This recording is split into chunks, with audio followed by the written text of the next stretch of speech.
Hello everyone, I am Sanjeev Tayal, and in this particular video we are going to talk about the very first topic of English literature, and that is Old English literature, or you can say Anglo Saxon literature.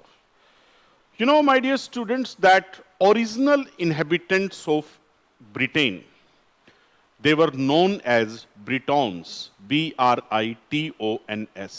Britons, they were the original inhabitants of England. And then there were Romans who invaded Britain. And then after Romans withdrew, then three Germanic tribes came in Britain. And these three Germanic tribes were Angles, Saxons, and Jute.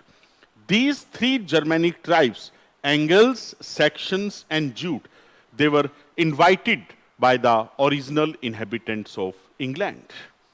And there might be one question in your mind that what is Old English? You know, Old English is just the mingling of the language spoken by the original inhabitants Britons and the language spoken by these three Germanic tribes, Angles, Saxons, and Jute. And you know that the original inhabitants of Britain, Britons, they believed in Christianity, but these three Germanic tribes, Angles, Saxon, and Jute, they followed paganism. They followed paganism. They followed paganism. They did not believe in God. And that's why, as far as the Old English literature or Anglo-Saxon literature is concerned, you can say that we find heroic poetry as well as we find Christian poetry, or you can say religious poetry. As the original inhabitants of Britain, they were Christians. That's why their poetry is concerned with Christian theme. Their poetry is concerned with religious theme. And as far as these three Germanic tribes, Angles, Saxon, and Jute, were concerned, that they did not believe in God. They followed paganism. And that's why their poetry is mainly concerned with heroism. Their poetry is heroic poetry. So all that combined, and that made Anglo-Saxon literature. So in this particular video, we shall talk about this Old English literature or Anglo-Saxon literature. Firstly, we shall talk about some characteristics of Anglo-Saxon literature. You know, the main characteristics of Anglo-Saxon literature, these are caesura, alliterative verse, canning, and four strong stress. You know what is caesura? Caesura means when some punctuation marks occur in the mid of the line of poetry. Poetry की line के बीच में ही कुछ punctuation marks आ जाते हैं. Like I say, twinkle, twinkle, dash, little star. Twinkle, twinkle, dash बीच में लगा दिया और उसके बाद क्या आता है? Little star. तो poetry की line के बीच में ये जो punctuation mark आ गया, जो dash, that is example of caesura. You know what is alliterative verse? Alliterative verse, a poetry which contains alliteration. You know what is alliteration? Alliteration means the repetition of the same consonant sound in the successive words, like Peter, pickle, piper. The pair sound is repeated again and again. Then canning. Canning means again, this is a rhetorical device, canning. Canning means when we use compound words. When we use compound words, as for human body, a compound word, bone house, is used. So bone house, that is example of canning.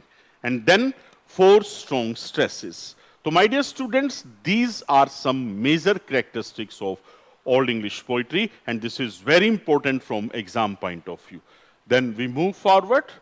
Then moving forward, we come to know about, as I told, that as far as Old English poetry is concerned, or you can say Anglo-Saxon poetry is concerned, there we just find three kinds of poetry. What are these three kinds of poetry? Heroic poetry, lyric poetry, and Christian poetry. As far as Old English literature is concerned, there we find three kinds of poetry. One is heroic poetry, and the second is lyric poetry, and the third is Christian poetry. Christian poetry, you can say religious poetry also. Now, moving forward, first of all, we talk about heroic poetry. And the first heroic poem, that is Beowulf. The first heroic poem, that is Beowulf. You know, this is the oldest English poem, Beowulf. And you know, we don't know about the author of this poem. And this poem is written in more than 3,000 lines. And Beowulf was the name of a knight. This was the name of a warrior who came from southern Sweden just to protect the king, and that king was from Denmark. And Beowulf just killed a devil, and the name of that devil was Grendel. And after killing that devil Grendel, he killed his mother also.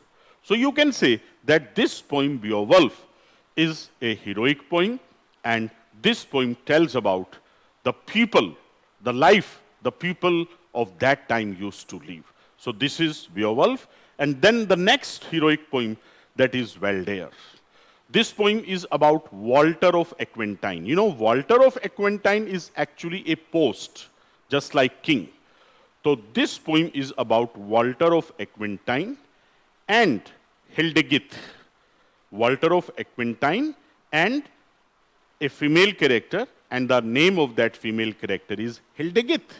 Both of them fall in love, and then they steal treasure from the court of Attila, and after that they are followed by some man. So this poem, Waldere, this is about Walter of Aquitaine and Hildegith. Then the fight at Finnsburg. This is again a heroic poem, the fight at Finnsburg. This poem is just a retelling of a war scene concerned with Beowulf. Beowulf में कोई war scene है, युद्ध का scene है, उसकी ही एक तरह से retelling है ये poem, the fight at Finnsburg. And the next heroic poem, that is Whitset. In this poem, the poet makes a survey. In this poem, Whitset, the poet makes a survey of the kings and the heroes of that particular time. So these are the four heroic poems: Beowulf, Waldere, the fight at Finnsburg, and Whitset. And after that, we talk about lyric poetry. The second kind of poetry, as I told you, that is lyric poetry. And as far as the lyric poetry is concerned, the first poem, that is The Wanderer. In this poem, The Wanderer, there is an old man, and he just recounts an incident of his youth when they were attacked by some people. And in that attack, so many relatives, so many friends of that old man were killed. So that's why in this particular poem, The Wanderer, that old man just makes an appeal to the people that all of them should live peacefully. They should not indulge in war. They should not indulge in fight. And this poem, The Wanderer, the genre of this poem is an elegy, and the verse form in which that poem, The Wanderer, is written, the verse form is alliterative verse. As I told, that Old English literature, or you can say Anglo Saxon literature, the main characteristics of that literature were caesura, alliterative verse, canning, and four strong stresses. So again, this poem, The Wanderer, the verse form of that poem is alliterative verse. And the next poem, that is The Seafarer. In this poem, seafarer, or you can say a person who keeps on wandering on the sea, the sea traveler, he just compares the life at the sea, the life at a desolate sea, the life at a wintry sea, with the comfortable life that we live at the land. So the life at a wintry sea is compared with the life at land. In this poem, The Seafarer. And the next lyric poem, that is A Wife's Lament, or you can say The Wife's Complaint. In this poem, the grief and sorrow of a wife, the grief and sorrow of the wife, these things have been discussed here. And then we move forward. The next lyric poem is Dior's Complaint. Dior, D-E-O-R. Dior is a singer who has been banished by his lord from the court. Dior is a singer who has been banished from the court by his lord, and that's why he is just complaining here. This poem, Dior's complaint, and as far as this poem, husband's message is concerned, in this poem, a husband just tells about how he lost his wife, how he lost his homeland due to a war. Due to a war. So these are some lyric poems, and after that we move to Christian poetry. As far as Christian poetry is concerned, as I told you that Britons, the original inhabitants of Britain, they believed in Christianity, but these three Germanic tribes, Anglo Saxons and Jute, they followed paganism, they did not believe in God, and the Britons believed in Christianity. That's why the original inhabitants of Britain, they were interested in Christian poetry. And as far as this Christian poetry is concerned, specifically we know about three poets. Christian poetry की जब बात आती है तो हम तीन main poets की बात करते हैं. Out of that one is Caedmon, the second is Bede, and the third is Cynewulf. We just talk about these three poets. The poetry of these three poets was having the sacred theme. In poets की poetry में जो theme था वो धर्म से संबंधित था. तो Caedmon, द फर्स्ट जो क्रिश्चियन पोइट्री है, that is Caedmon's hymn. You know, if one very important point, Caedmon, he is known as Anglo Saxon Milton. This question comes many times, that who is known as Anglo Saxon Milton? So the answer is Caedmon. So Caedmon's hymn. And this poem was written in the honor of God. Then we talk about second poet, and the name of that second poet is Bede. Bede की जो poem है वो क्या है? Ecclesiastical history of the English people. You know, this poem just tells us about the development of Christianity in England. Bede की ये जो poem है, ecclesiastical history of the English people, this poem just tells about the development of Christianity in England. And originally this poem was written in Latin language. And then it was translated into Old English language by King Alfred. और यही वो poem है, Bede का ecclesiastical history of English people, यही वो poem है जिसमें हमें three Germanic tribes, Anglo Saxon और Jute के बारे में बताया गया है. Then the third poet, that is Cynewulf. You know, Cynewulf, he was the first poet who signed his poetry. And as far as his poems are concerned, Cynewulf की जो poems हैं वो क्या हैं? The Faith of the Apostle, Juliana, Aline and Christ Second. तो Cynewulf की जो चार Christian poems हैं वो क्या हैं? The Faith of the Apostle, Juliana, Aline and Christ Second. And after that, the one more important Christian poem which is concerned with Anglo-Saxon literature, that is the Dream of the Rood. You know what is rood? Rood means the cross, the sign of cross. Christianity से संबंधित है cross का sign. तो rood means the sign of cross. So this poem, the Dream of the Rood, ये एक important Christian poetry है और तीन parts में इसको discuss किया गया है. In the first part, we just talk about the vision of the cross. In the second part, the poet just talks about the cross. The cross shares its account of Jesus' death.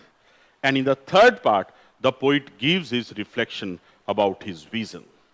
So, three parts में इसको discuss किया गया है. The vision of the cross, then the cross shares its account of Jesus' death, and in the third, the author gives his reflection about his vision.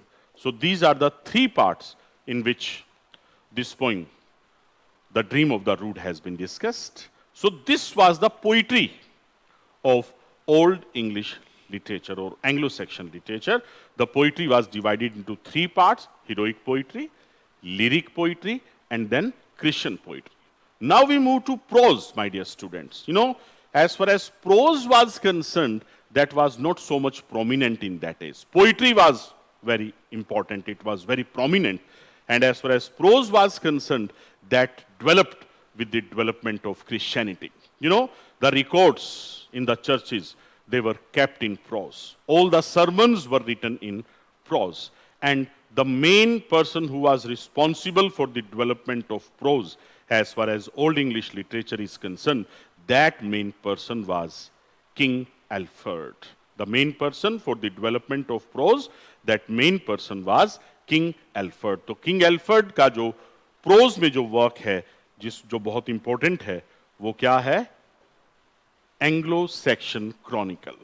Anglo-Saxon Chronicle. King Alfred का ये जो prose work है, Anglo-Saxon Chronicle, ये यहाँ important हो जाता है. So, my dear students, this video was specifically concerned with Anglo-Saxon literature and Old English literature. I have tried to summarize the poetry and prose of Anglo-Saxon literature in this video of 15 minutes, and just stay tuned and just wait for my next video that will be concerned with Anglo-Norman period. Thank you. Thanks a lot.